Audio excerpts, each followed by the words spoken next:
Good morning to you. This is Kakaaki Social. I'm Rena Obozeghie. Hope you had a good weekend.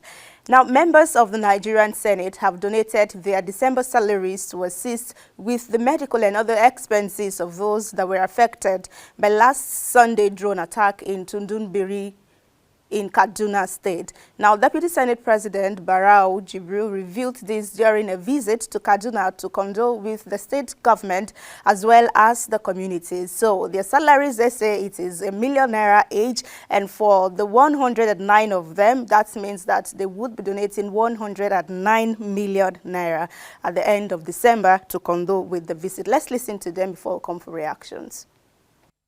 So we are all on the same page with the Shettima government, and we'll continue to work in partnership in order to unravel what happened and also take measures to prevent this kind of unfortunate incident to occur. We are determined, as I said, to also make our own contribution. That's why we decided that each of us will give their salaries for the month of December, so as to total the sum of our 109 million. So that it can help to bring some succor to those affected. All right, let's see how this met netizens. Promise Joss is saying that welcome development, let the House of Representatives follow suit.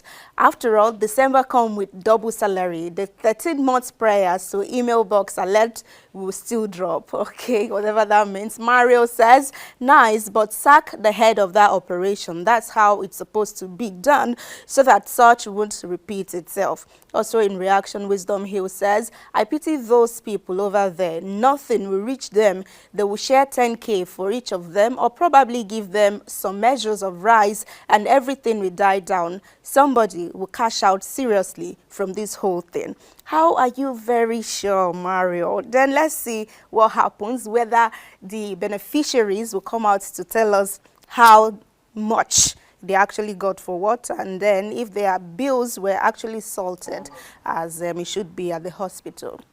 Now, the chairman of the Economic and Financial Crimes Commission, Ola Olukoyede, has vowed to tackle looters of public funds, drainers of resources, and other corrupt elements in Nigeria. And he says the essence is to make room for growth and development across the country. He was speaking during a road walk to mark the 2023 International Anti-Corruption Day that was held in Abuja.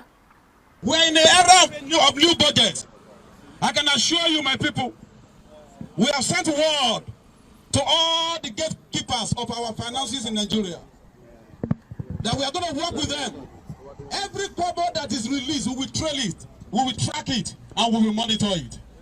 We will make sure that the naira is used to benefit Nigerians, not just a few people. No stealing of our money.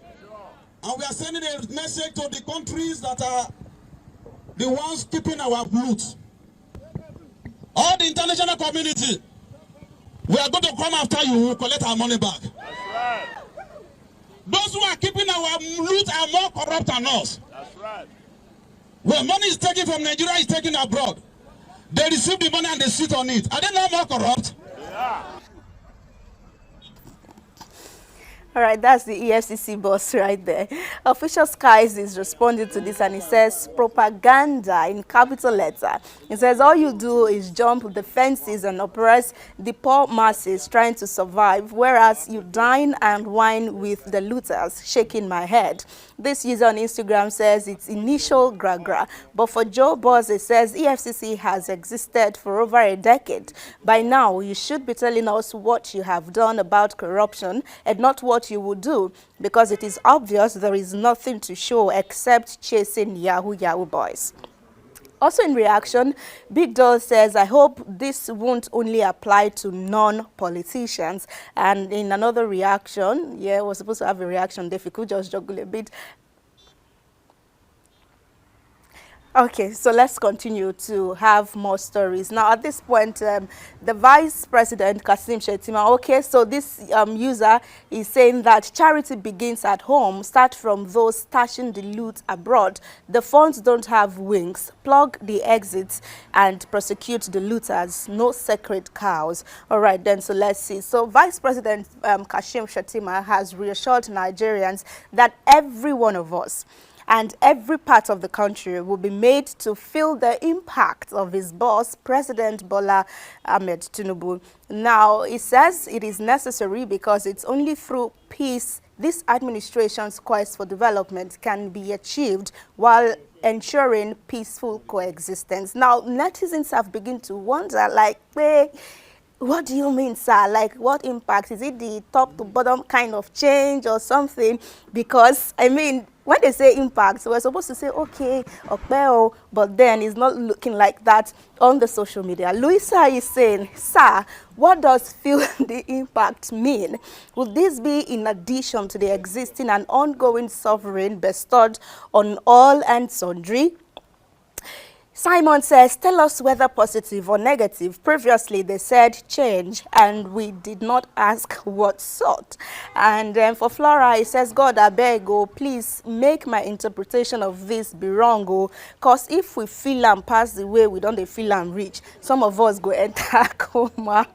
And then for more life, he says, why is he reminding Nigerians the impact of this government are currently being felt all over the country now?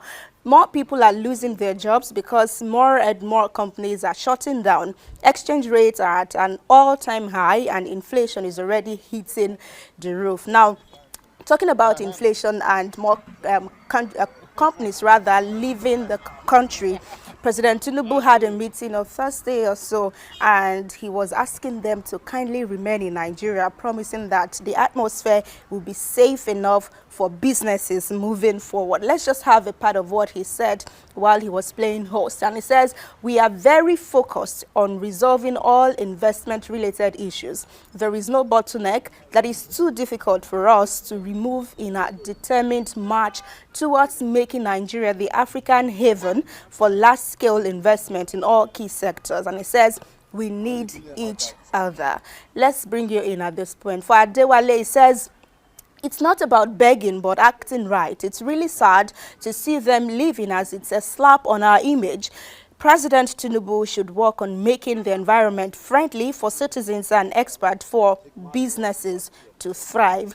And then Ebere Anosike was, you know, there were debates on the social media space. Okay, what do we even need to have people stay with us? And he says, examples of government actions that enable business environments. 1, removal of multiple taxation. 2, not promoting monopoly, but level playing field for all.